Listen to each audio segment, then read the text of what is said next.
As man realizes that he's an accident and his futility, that he's a completely really futile being, that he has to play out the game without reason. I think that even when Velázquez was painting, even when Rembrandt was painting, in a peculiar way, whatever their attitude to life was, they were still slightly conditioned by certain types of religious possibilities, which man now, if you could say, has been completely cancelled out for him.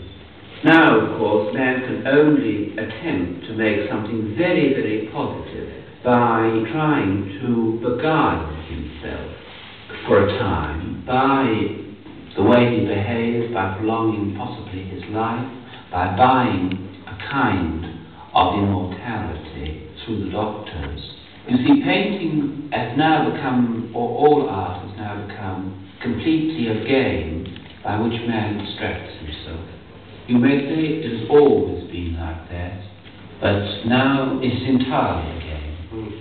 I think that that's the way things have changed, and now what is fascinating actually is that it's going to become much more difficult for the artist because he must really deepen the game to be any good at all and return the onlooker to life more violently. I say it so badly like this, but it is one of the few games that man can play.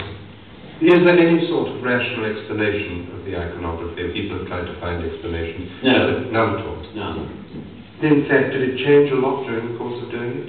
It didn't. It was a picture that I did in about a fortnight when I was in a bad mood of drinking, and I did it under tremendous hangover and drink. I sometimes hardly knew what I was doing. And it's one of the only pictures I've been able to do under drink. Yes. And in this picture, I think perhaps it helped me, because I believe that the drink helped me to be a bit freer. In ones that you've done since, have you been able to do the same? I haven't, but I think with great effort I'm making myself freer. I mean, you either have to do it through drugs, or drink, or extreme tiredness. Extreme tiredness, possibly, or will.